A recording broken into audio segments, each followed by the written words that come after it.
Edwin Frondozo on the Business Leadership Podcast every week for a unique program featuring insights and actionable items from the world's most successful business leaders. Hear firsthand the exclusive interviews and personal journeys on how today's transformational leaders made it to the top.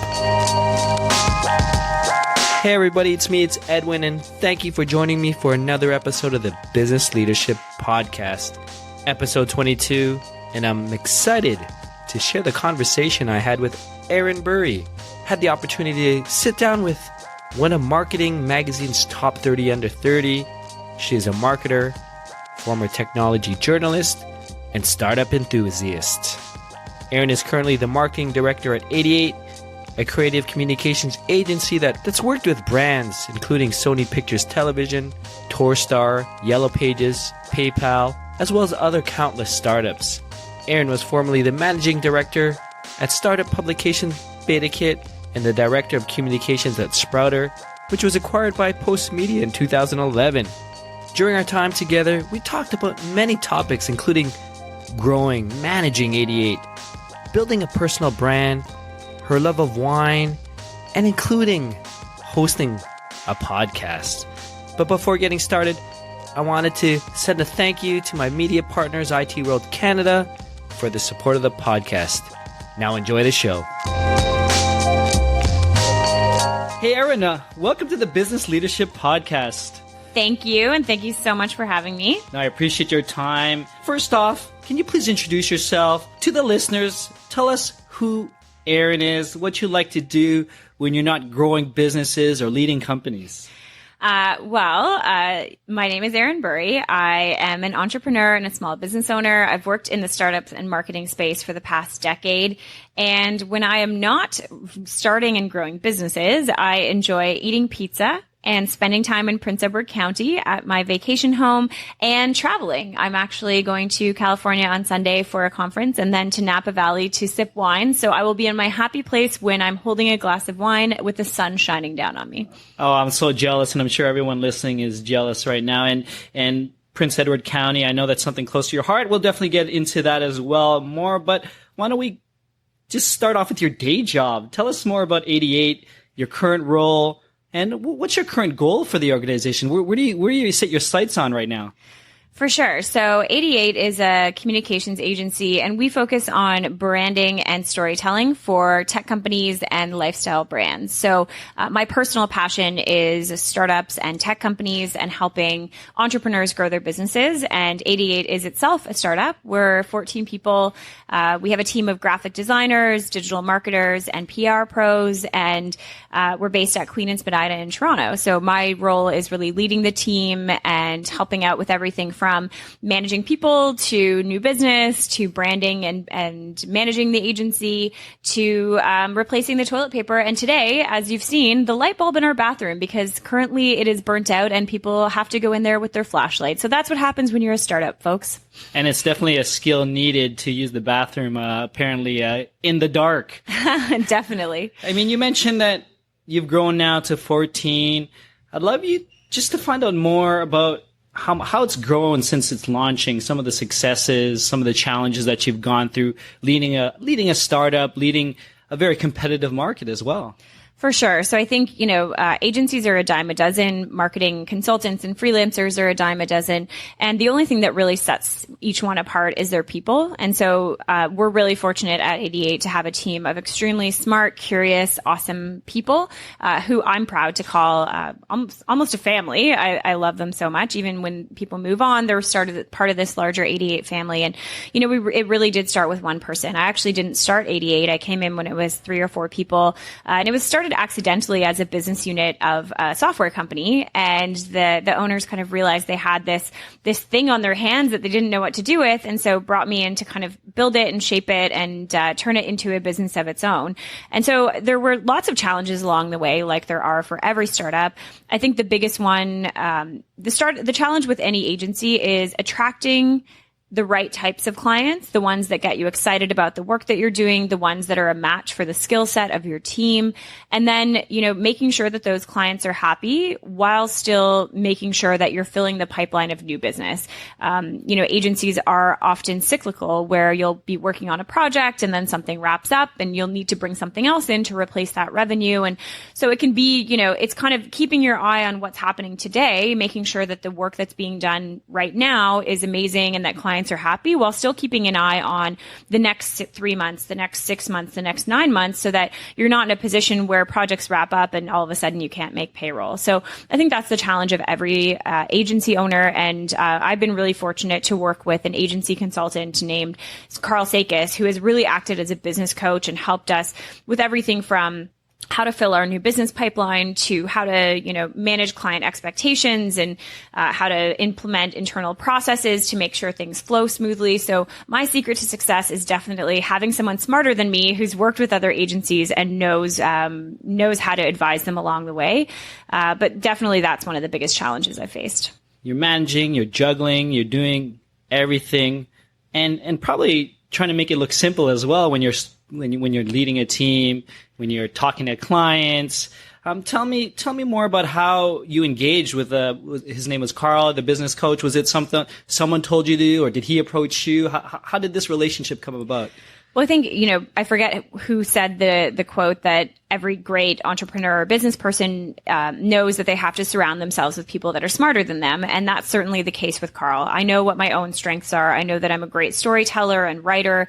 I'm great with managing people, but I'm not necessarily great with things like processes and project management and operations and finance. So it actually came about because we were looking at hiring an operations person, and someone recommended actually turning to someone like Carl, who's more of a business coach, an operations coach, versus hiring someone in-house. And the reason that Carl appealed to me so much is because he works exclusively with other agency owners. So he knows the trials and tribulations that we go through on a daily basis. He himself has worked in agencies for many years. And so what I find he provides, and what any business coach provides, is frame of reference, being able to tell you when you should be worried about something, when you shouldn't, if things are normal for an organization of your size, when you need to start thinking about implementing processes or changing the way that you do things, and also accountability. I think when you're at the top of the food chain at an organization, it's very easy to not hold yourself accountable for getting things done, and to push them to another day when client issues arise. And what Carl really provides is, I know every month I'm talking to him and he's going to ask about where that project is that he assigned me last month. So really, a sanity check. I call him my agency therapist, and then also just accountability. So I know that I'm getting things done. And you also mentioned being able to go to him with things that I wouldn't necessarily take to my team. So if I'm having an issue with a client that I don't want to talk about, or our cash flow is really tight, you don't want to take those things to your team, because then they're going to worry if they're going to see money in their bank account on the next payday, or they're going to worry about the health of the organization unnecessarily. So I think what he also provides is somebody who's an unbiased third party who I can go to with issues without necessarily worrying my team. And one thing that you mentioned as well was building a great team, and it's all within the agency world and within any business, it's the people around you.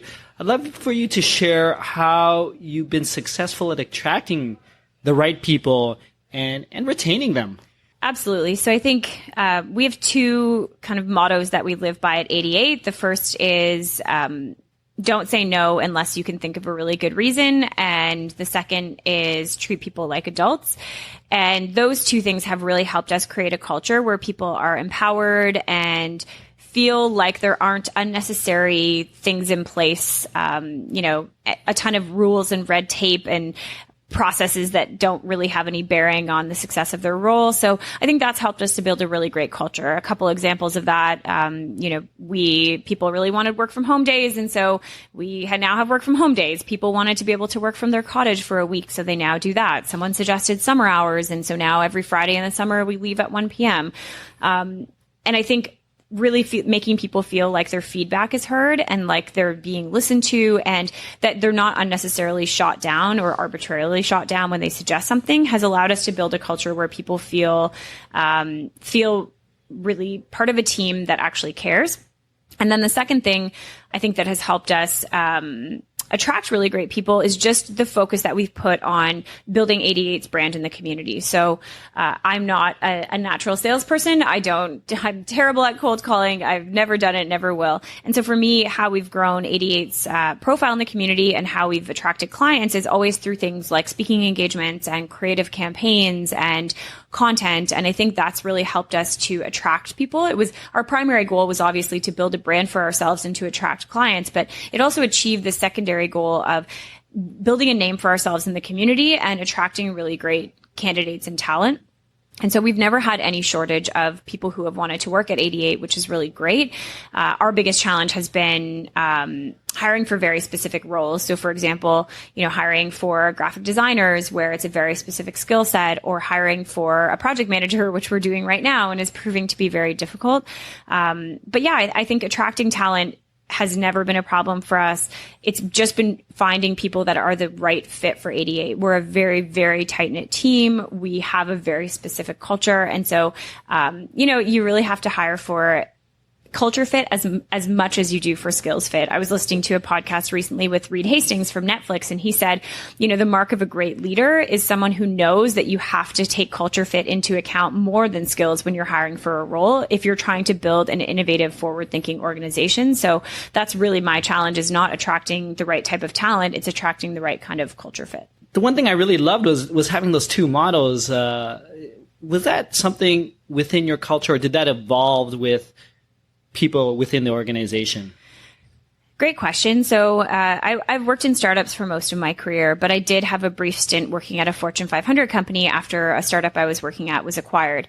And I just really got a glimpse into, I think it's important for people to work in a Fortune 500 company, even if they're entrepreneurial, because you need to know how they operate so that if they're ever your customer or your partner, or you're hiring someone that used to work at one, you understand the mentality that goes into it. But there's a lot of unnecessary red tape, policies, and roadblocks that exist in large organizations. And I understand why every policy is there, because at some point an employee abused that policy, that lack of that policy, and they put it into place. But I just wanted to create an organization where we trust people. And if people abuse that trust, we deal with it at that point, but we don't treat people like they're children. To me, you don't need to be at your desk by 9:00 on the dot every day to be a great team member. You don't need to be at your desk at all, because we're an agency that operates largely online. To me, it's give people a lot of leeway, trust them to do the right thing. And then if they abuse that trust, then you can deal with it at that time.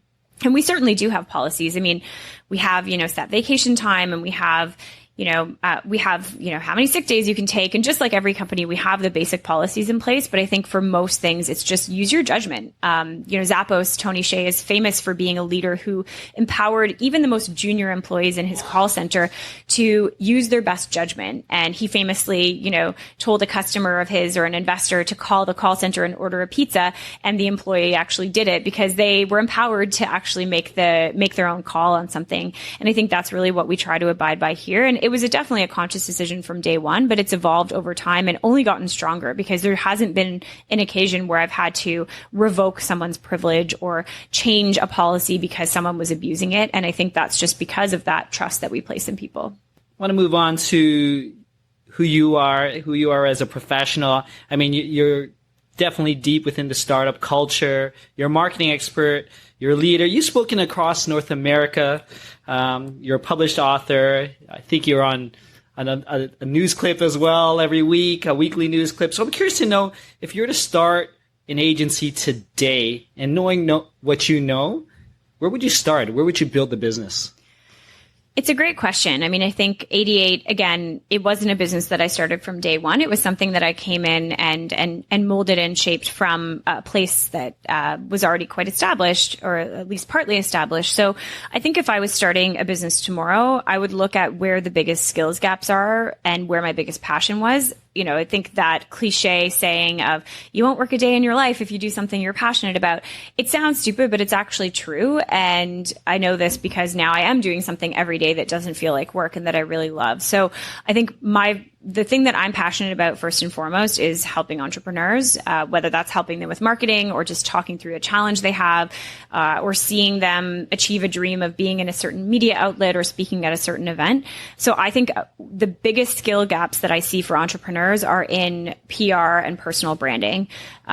Absolutely, our graphic design and digital services are extremely relevant, but for entrepreneurs specifically, they're really bad at building up their own executive leadership and thought leadership and personal profile because they're often so busy focusing on getting their business off the ground that they don't put enough time into going out to events and shaking hands, doing podcast interviews like this, building up blog posts and content that they can put out into the world.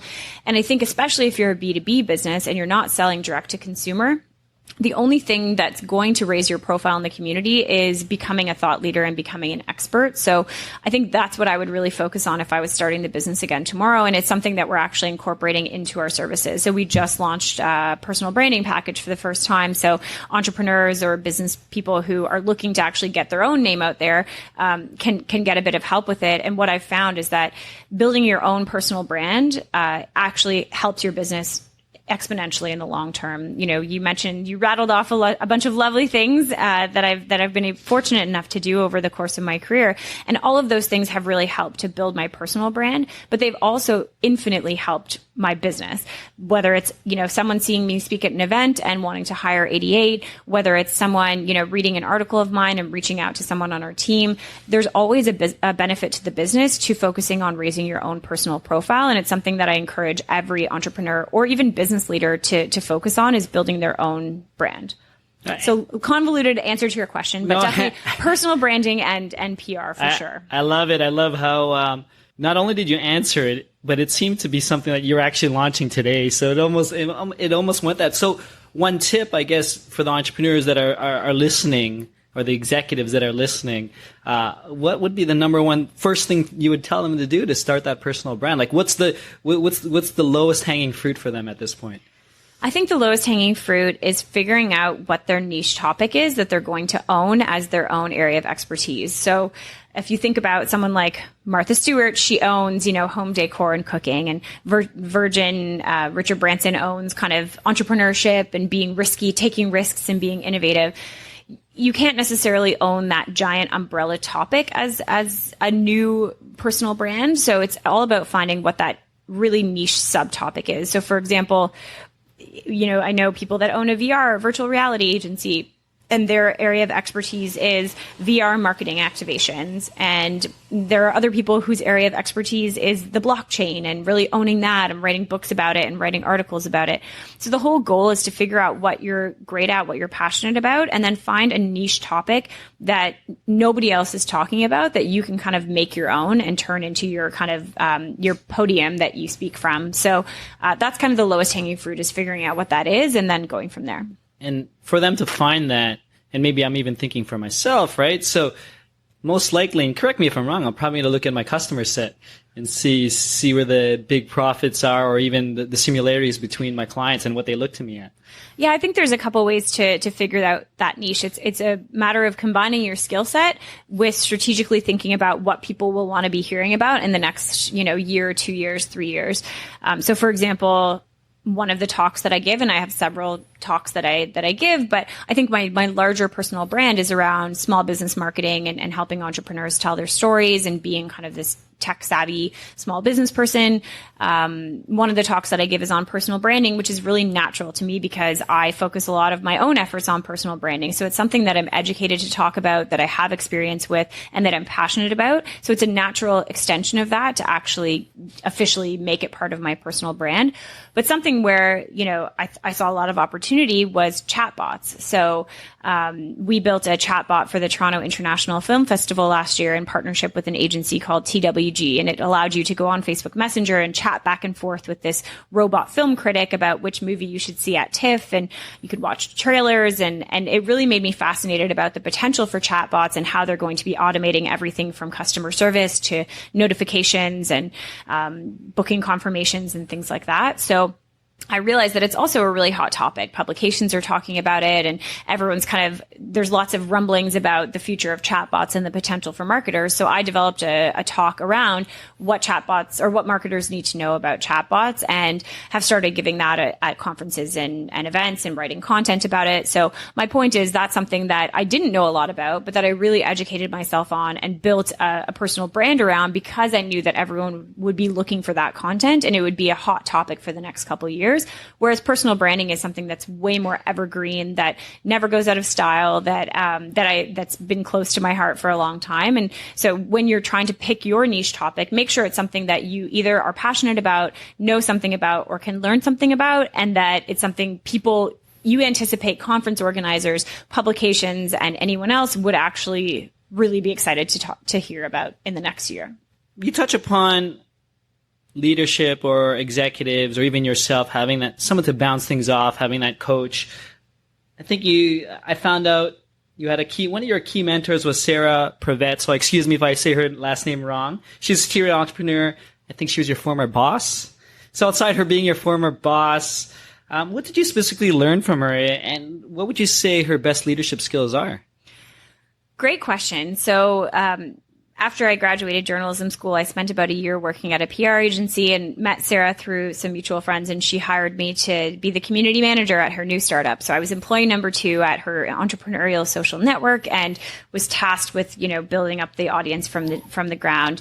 And I worked for her for almost 5 years. And what I learned from her was how passionate entrepreneurs are, and how I never wanted to go back from working in startups. She really opened my eyes to the power of entrepreneurship, to the passion that entrepreneurs have, to the problems that they're trying to solve, and also to what working in a startup can mean for someone who's really young in their career.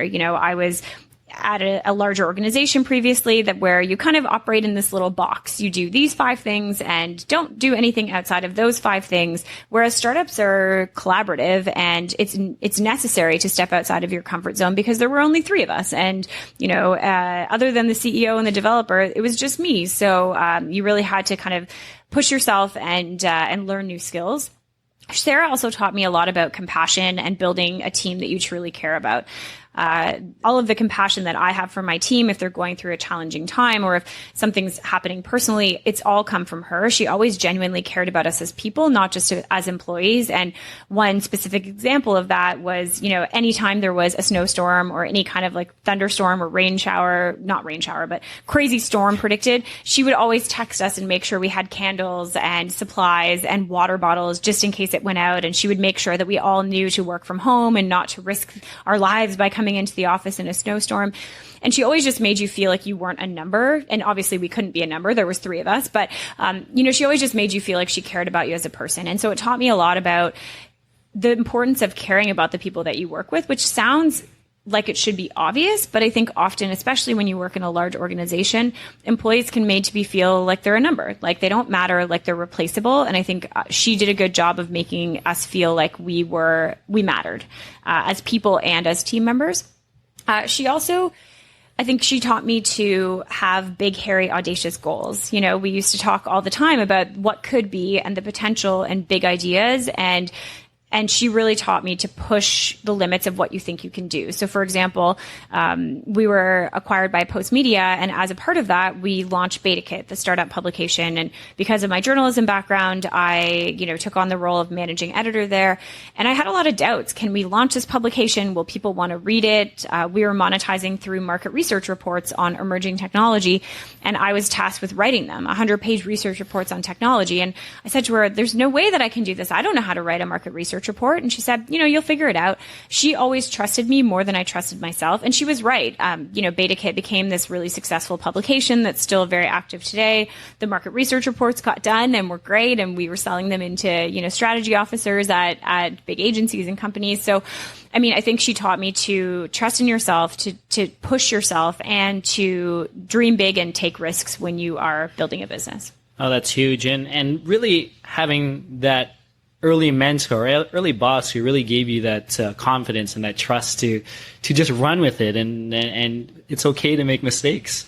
Yeah, and I think, it's funny because Sarah's almost too much of an entrepreneur, because when we left Postmedia, she told me, she's like, the only thing that is acceptable for you to do now is to start your own business. And so when I joined 88, she actually said, I don't know if this is the right move. This is an already established company. Like, I really want you to go and start your own thing. And it was only a couple of years later, when 88 was, thriving and growing, and I was really shaping it into this new thing, that she was like, oh, you're right. You made the right choice. But I think entrepreneurs are almost like reformed smokers, and that they're so adamant about their choice being the right choice. And I think a lot of entrepreneurs forget that there are people who just want to go in and have a 9-to-5 job, and that there are some people who, maybe don't want to start a business until they have the most amazing idea.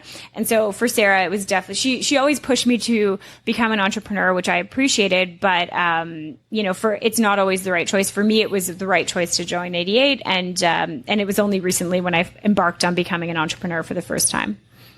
Can you tell us what are some of your favorite publications that you frequently read? Yeah, great question. So I would have to say BetaKit, and not just because I founded it or helped found it a few years ago. BetaKit, when I was managing it, was a global startup publication, and so it was focused on the global startup scene, and we covered startups from Europe and the US and Canada, of course. And when it was actually taken over by new owners after Postmedia sold it, they decided to narrow in the focus on Canada. And I think it's really allowed the publication to shine, because now it's really one of the top startup publications in Canada. They report on everything from, investment rounds to government programs for startups, and they profile really interesting entrepreneurs. And I think they just do a really good job of being a voice for the startup community. So I'm obviously biased too, because I'm a co-host on their weekly podcast, CanCon, but it's the publication I read every day. I also really love Fast Company, just because I find they're always sharing really interesting leadership stories and marketing case studies, and the actual print magazine is something that we get to the office and that I enjoy reading on weekends. So Fast Company is definitely one of my tops.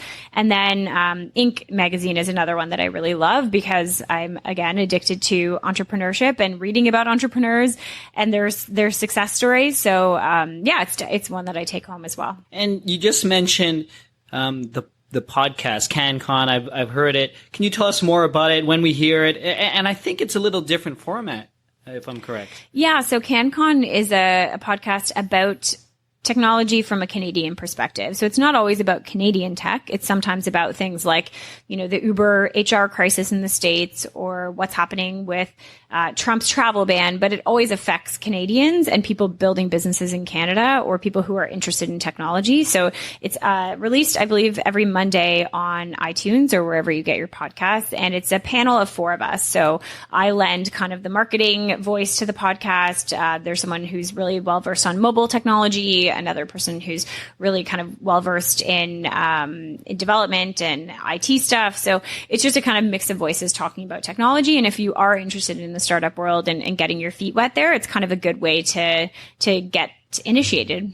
Well, I'm really excited to get to asking you about your entrepreneurship. I know you just launched something. You talked a lot about passion and doing something that you loved. So you launched the County Wine Tours Company this year. Tell us more. Tell us, how did it all happen? Yeah. So as I mentioned, Sarah was always encouraging me to start my own business. And just like I figured you wouldn't write a novel without a really great plot idea, I couldn't bring myself to start a business without that great aha moment of an idea. And so, I was plugging away at 88 and not having any intention of launching a business, but I went down to Prince Edward County.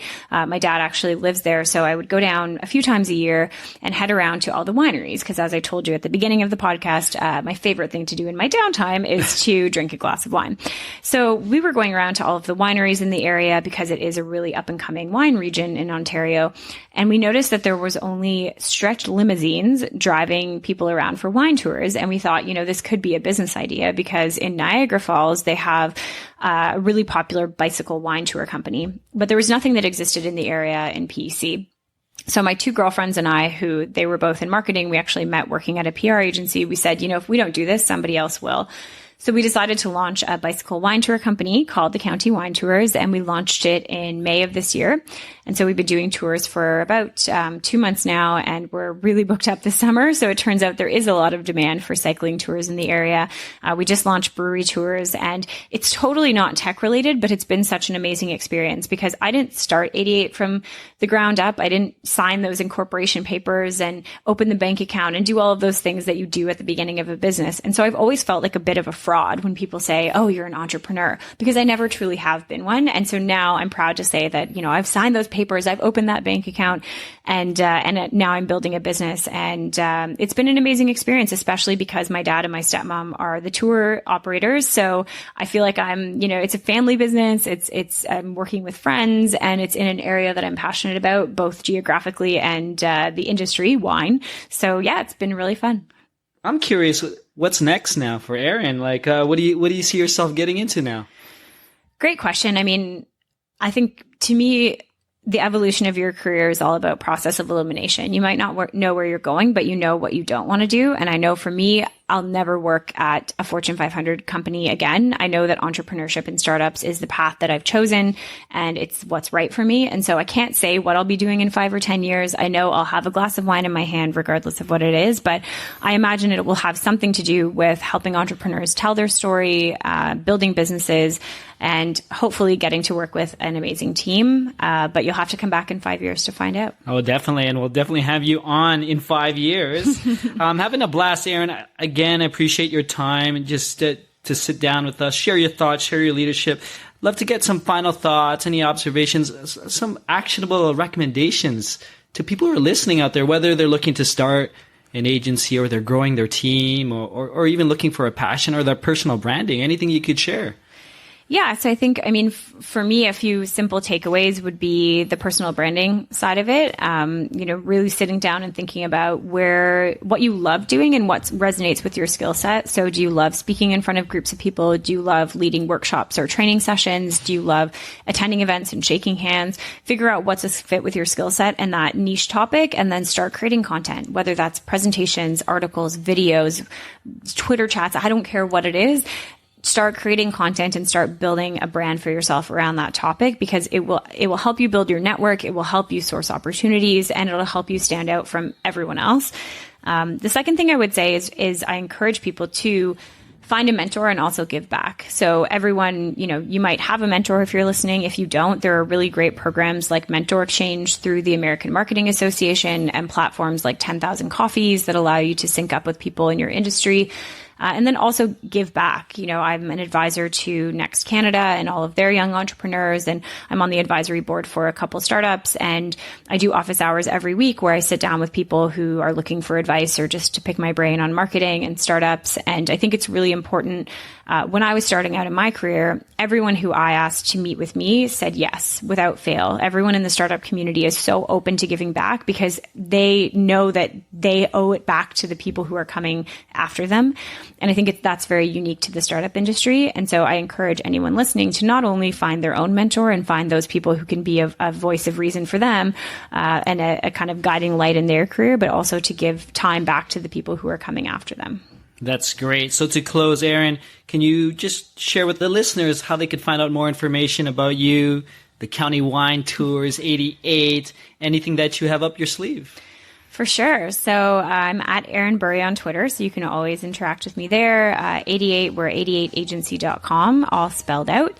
And then the wine tour business is thecountyWineTours.com. And if you are coming to Prince Edward County this summer, please email me, Erin at thecountyWineTours.com, and I will tell you the best local hidden gems to go to. Awesome. So thank you again for joining us on the Business Leadership Podcast. Thanks for having me. That's it, folks. Thank you for listening to the episode. Erin's great. I just loved her enthusiasm, drive, and knowledge of marketing. Love the fact that she's able to couple her passions and finally start her own business. If you're interested in learning more about Erin, 88, the County Wine Tours, or anything else that was mentioned, please go to thebusinessleadership.com/022. Again, that's thebusinessleadership.com/022. You know what? I would love to hear from you. So feel free to reach out directly via email to edwin@thebusinessleadership.com. Currently, we're serving our listeners to learn more about you, what you like. So please take a few minutes to visit our website and click on the survey link found on the homepage. Thank you again, and until next time, Edwin signing off. Thank you for listening to the Business Leadership Podcast at thebusinessleadership.com.